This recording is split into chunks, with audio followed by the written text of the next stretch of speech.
I was standing in the driveway with my phone pressed to my ear, half listening to my boss talk about deadlines, when my sister said, very calmly, very lightly, like she was commenting on the weather, "Oh, sorry, I think I just poured soda into the gas tank of your SUV."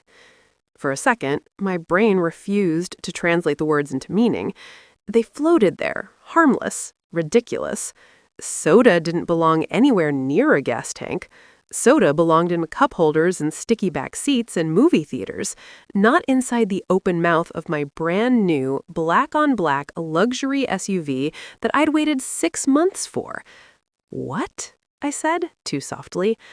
"I thought it was the windshield thing," she said. "You know, the blue liquid." The fizz stopped. Silence rushed in. I ended the call without explaining to my boss, walked slowly toward the car like I might spook it, like if I moved carefully enough the moment could still reverse itself. My sister stood frozen beside the rear quarter panel, holding an empty 2-liter bottle of cola upside down, brown foam clinging to the plastic. The gas cap hung open. "You poured all of it?" I asked. She swallowed. "Most of it." I stared into the gas tank opening. The smell hit me next. Sweet, artificial, completely wrong. I remember thinking, very clearly, that this was how people fainted, not from fear, but from disbelief. "Why," I said, and my voice cracked, "were you pouring anything into my car?" She shrugged in that helpless way she always did when she knew she'd messed up but didn't know how bad it was yet. "The tire pressure light was on. I thought maybe it needed fluid."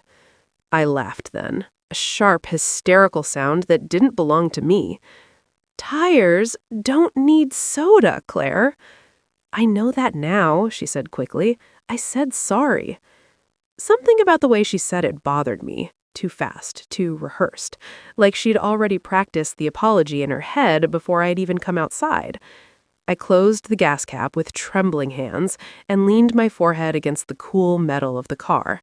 This SUV wasn't just a car. It was the first thing I'd bought entirely on my own after the divorce. No shared accounts, no compromises, no one telling me it was too much. And now it smelled like a movie theater floor. "How long ago?" I asked. She hesitated. "Maybe 10 minutes?" My stomach dropped. "Did you start it?" "No, God, no." That was the first small mercy of the day. We stood there in the afternoon sun, cicadas screaming from the trees, my neighbor's sprinklers ticking rhythmically, the world stubbornly normal while mine tilted sideways. "You need to call roadside assistance, or a mechanic, or I don't know." "I know what to do," I snapped, then immediately regretted it when her face fell. I rubbed my eyes. "Just go inside, please." She lingered. "I really am sorry." "I know," I said, though I wasn't sure I did. As she walked away, I noticed something I hadn't before. The soda bottle wasn't one I kept in the house. I didn't drink soda, ever. I hated how it coated my teeth. "Claire," I called. She turned. "Where did you get that?" Her eyes flicked toward the garage for a half-second before she answered, "Your fridge." I didn't correct her. I just nodded and pulled out my phone. The tow truck driver whistled when I explained what happened. "That's a new one," he said. "Sugar's a killer. You're lucky you didn't turn the key." Lucky. The word sat wrong in my chest. While he hooked up the car, I watched my sister through the front window. She paced the living room, phone to her ear, whispering urgently. When she saw me looking, she turned her back. I told myself not to read into it. The dealership smelled of coffee and leather and quiet judgment. I sat in a plastic chair while a service advisor typed my story into a computer, his eyebrows climbing higher with every sentence. "Family member," he repeated. "Accident. Yes. With soda. Yes." He cleared his throat. "We'll have to drain the tank, flush the system. Worst case, replace some components." "How much?" I asked. He gave me a number that my ears rang. I texted my sister the estimate.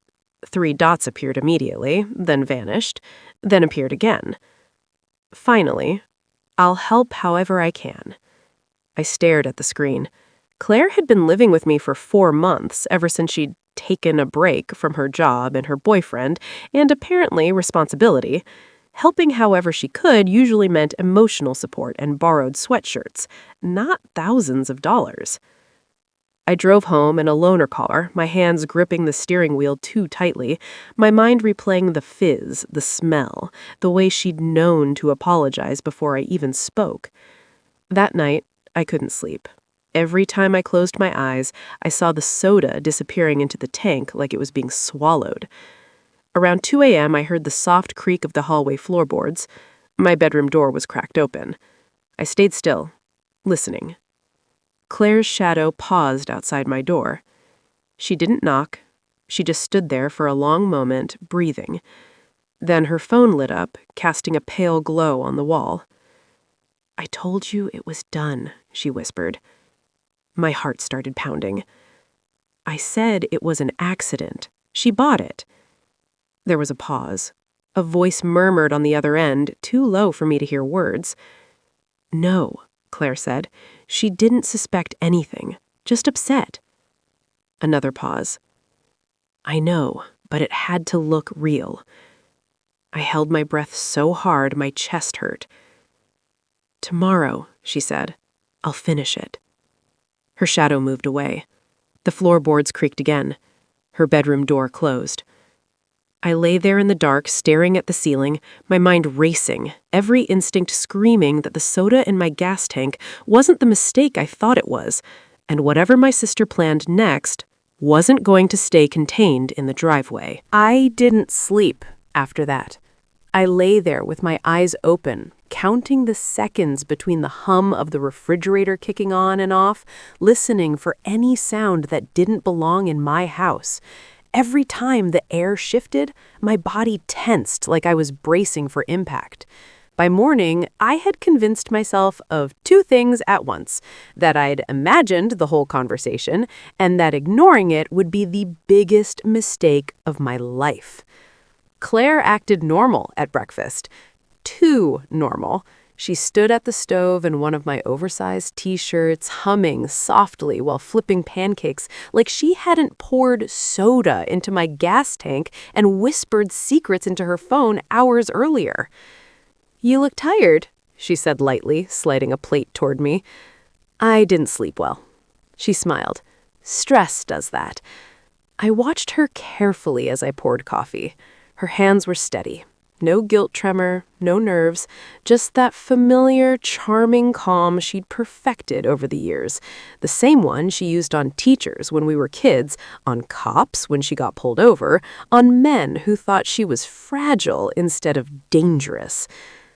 "I was thinking," she said casually, "maybe I should borrow the loaner today, run some errands for you." My fingers tightened around the mug. "Why?" "So you don't have to. After everything." After everything. Like she'd spilled milk and not sabotaged my car. "I'll drive myself," I said. Her eyes flicked up, sharp and quick. "You don't trust me?" The question landed heavy. She had always known how to turn things around, how to make me feel like the unreasonable one. "It's not that," I said carefully. "I just want some space." She nodded slowly. "Sure, of course." But something hardened behind her eyes, a flash of irritation she didn't bother hiding this time. When I left for work, I checked the garage before pulling out. I don't know what I expected to find, another soda bottle maybe, or proof that I was right to be afraid. Everything looked normal. Too normal. At the office, I couldn't focus. Emails blurred together. Meetings passed without me hearing a word. My phone buzzed constantly with texts from the dealership updating me on diagnostics. Fuel lines contaminated, injectors at risk. The estimate climbed. Higher. Around noon, my sister texted me a photo. It was the loaner SUV, parked outside a cafe I didn't recognize. "Having lunch. Thought you might want to see I'm being careful." I stared at the message, pulse racing. I hadn't given her permission. I hadn't even told her where the spare key was. I called her immediately. "Hey," she answered, breathless. "What's up?" "Where did you get the keys?" I asked. A pause. Longer this time. I didn't think you'd mind. You're busy. I told you I'd drive myself. You're overreacting, she snapped, the sweetness gone. It's just a car. The same words my ex used to say whenever I cared about something he didn't. Bring it back now. She sighed dramatically. Fine. When she pulled into the driveway an hour later, I was already home. I watched from the window as she sat in the driver's seat longer than necessary, tapping on her phone. When she finally stepped out, I noticed the passenger door open slightly behind her. You had someone with you, I said. She didn't miss a beat. No, I didn't. The seats moved. She rolled her eyes. I adjusted it. For who? For me? I stepped closer, lowering my voice. Who were you talking to last night? Her expression froze. What? In the hallway, on the phone. For the first time, she looked genuinely startled. Then she laughed, loudly, too loudly. You were spying on me? You said you had to make it look real. What were you talking about, Claire? Her expression shifted, hardening into something cold. You should really stop imagining things. I heard you. Then you heard wrong. She brushed past me toward the house, shoulder knocking into mine just enough to be intentional. You're stressed, paranoid. Maybe that's why things keep going wrong for you.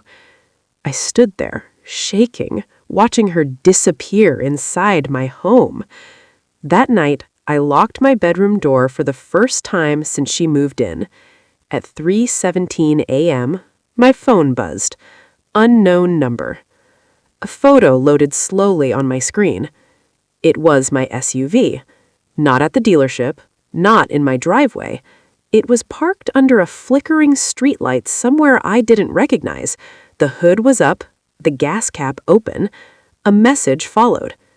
Accidents happen, especially when people don't listen.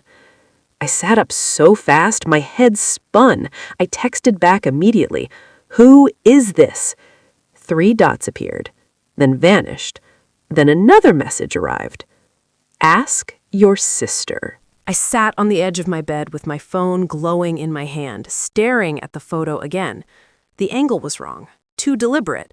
Whoever took it wanted me to see the open hood, the gas cap, the vulnerability of the car. Wanted me to remember the sound of fizzing soda. I typed back slowly. What do you want? No reply. I waited until my breathing evened out, then slipped out of bed and pressed my ear to the door. Silence. No movement from Claire's room. I turned the lock gently and cracked the door open. The hallway was dark, the house holding its breath. I padded toward her room and stopped just short of the doorway. Her door was open. Her bed was empty. The sheets were rumpled, still warm. My stomach dropped. I checked the front door. Unlocked. The key bowl by the door was empty. She was gone. I didn't sleep after that. I sat on the couch with all the lights on, my phone in my lap, replaying every moment of the last few months, like it was evidence from a crime scene. Her sudden decision to move in, the vague stories about why she quit her job, the boyfriend she needed space from but still texted constantly, the way she always knew what questions to ask about my finances, my schedule, my routines. At 6:42 a.m., the front door opened. Claire stepped inside like she'd just gone out for a jog, hair tied back, hoodie zipped up, calm, controlled. Morning, she said. Where were you? My voice sounded unfamiliar, like it belonged to someone else. She glanced at me, then at the clock. Couldn't sleep, went for a drive. In my car. In the loaner, she corrected. Relax. I stood up slowly. Did you give someone my car? Her eyes flickered, just for a second. What are you talking about? I held up my phone and turned the screen toward her. The color drained from her face so fast it was almost impressive. Where did you get that? She asked. So it's real. You know who sent it. She set her bag down carefully, like sudden movements might make things worse. You're blowing this way out of proportion. Someone took my car from the dealership. Someone opened the hood. Someone texted me threats. She laughed, but it came out brittle. Threats? Really? God, you always do this. You make everything dramatic. Who were you talking to last night? Silence. I heard you say you had to make it look real. Real like what, Claire? An accident? A breakdown? A total loss? Her jaw tightened. You shouldn't have listened. The words hung there between us, heavy and undeniable. I felt something inside me shift, a quiet click, like a lock finally turning. Tell me the truth, I said. She looked at me for a long time. Then she sighed, like she was tired of pretending. Do you know how much debt I'm in? She asked. That's your answer? I didn't ask you to spy on me, she snapped. You don't know what it's like to be drowning while everyone thinks you're fine. Did you sabotage my car? She didn't answer. Did you give someone access to it? She crossed her arms. I needed leverage. Leverage for what? For money, she said flatly, for time, for a way out. I laughed, a hollow sound. So you thought ruining my life was the solution? Ruining? She scoffed. You're insured. You'll be fine. You always land on your feet. And if I'd started the car, if it exploded, if someone got hurt? She hesitated. That wasn't supposed to happen. The phrase echoed in my head. Wasn't supposed to. Who is he? I asked, the person texting me. Her eyes slid away. Someone who knows how these things work. Did you give him my number? Another pause. I needed him to scare you, she said quietly. Just enough. Enough to do what? Enough to make you help me, she whispered. The room felt smaller, the walls closer. Help you how? I asked, already knowing I wouldn't like the answer. She finally looked at me then, really looked, her eyes sharp and calculating. By signing something? By transferring something? By not asking questions? My phone buzzed again. Unknown number. A new message appeared. We should talk. Your sister can't fix this anymore. I showed it to her. For the first time since I'd known her, Claire looked afraid. You don't understand, she said quickly. He's not patient. If you don't cooperate... If I don't cooperate, what? I demanded. She swallowed. Accidents happen. The same words from the text. I stared at her, at the sister I'd grown up protecting, the one I'd led into my home without hesitation, and realized with chilling clarity that I wasn't dealing with a mistake anymore. I was dealing with a plan. And somehow, without my consent, I was already in the middle of it. I still remember the sound before I remember the words.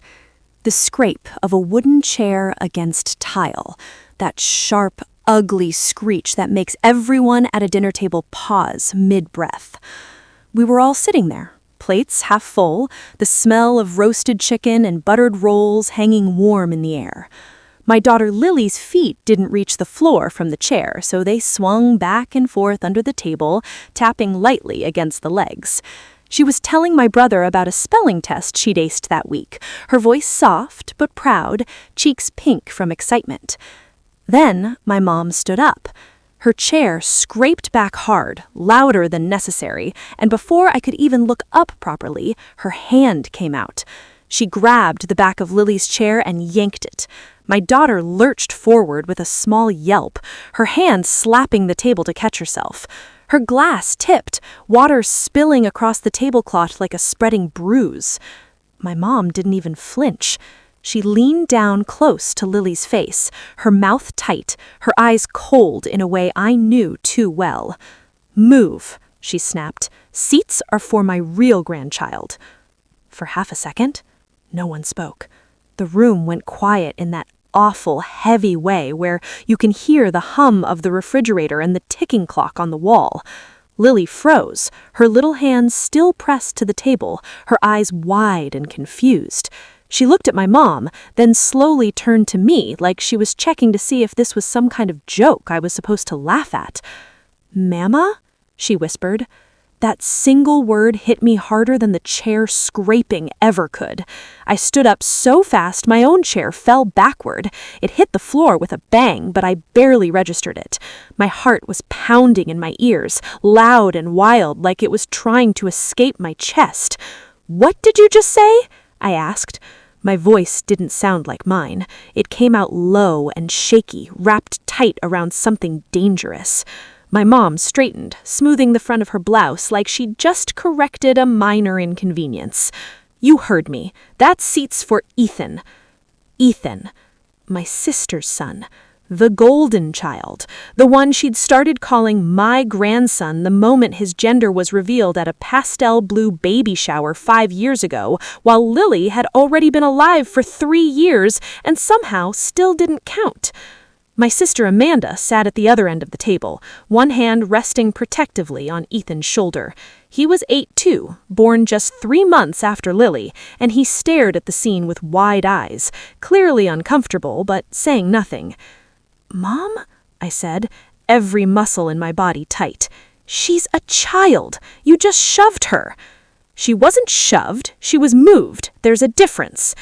Lily slid off the chair slowly, like she wasn't sure if she was allowed to move anymore. She stood beside me, her small fingers curling into the fabric of my dress. I could feel her shaking. "I was sitting there. Grandma said I could." My mom waved a dismissive hand. "Things change." Something inside me cracked at that. I bent down and wrapped my arm around Lily, pulling her close. Her face pressed into my side, and I felt the warm sting of tears soak through the fabric. "No one," I said, each word deliberate, "is taking her seat." My mom's lips thinned. "This is my house, and that is my daughter." The air between us felt electric, like one wrong word could cause an explosion. I'd lived in this tension my entire life, this invisible competition I never signed up for. Growing up, Amanda had been the favorite, prettier, quieter, easier. I was the difficult one, the emotional one, the one who asked too many questions and didn't know when to keep my mouth shut.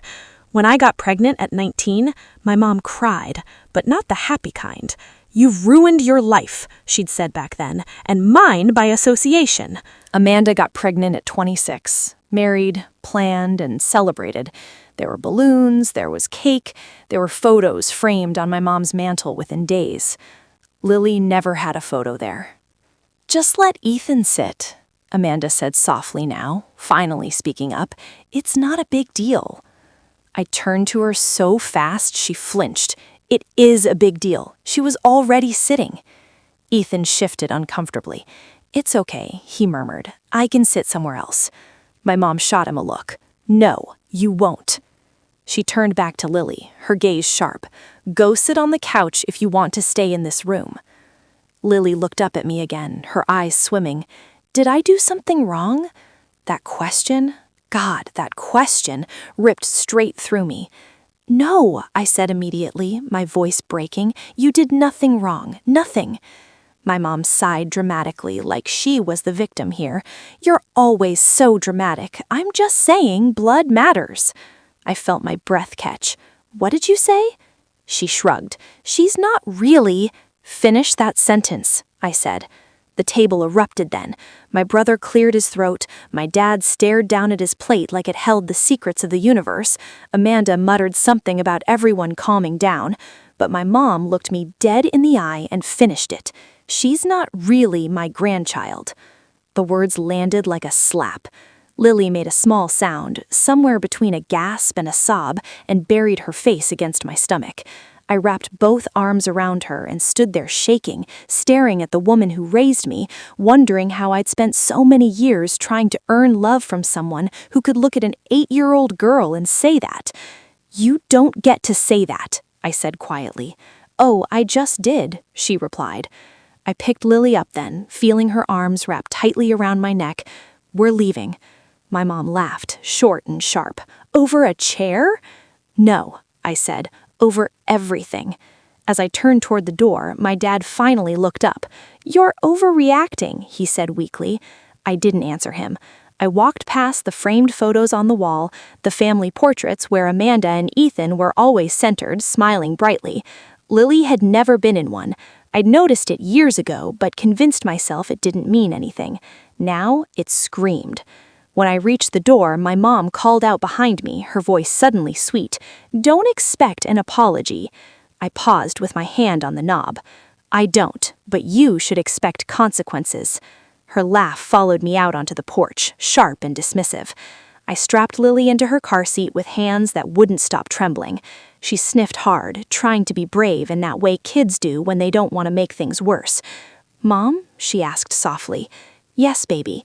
Why doesn't Grandma like me?" I closed the door and leaned my forehead against the car, the cold metal grounding me as my chest burned. "She does," I lied. "She just doesn't know how to show it." Even as I said it, I knew it wasn't true. As I pulled out of the driveway, my phone buzzed in the cup holder. A text from Amanda. "You embarrassed Mom. You need to apologize." I laughed, a hollow, broken sound, and kept driving. I didn't know then that dinner was only the beginning, that one shove of a chair had cracked open years of silence, that things were about to get so much worse. And somewhere behind us, in that house full of smiling photos, my mom was already making plans that would force me to choose between peace and blood again.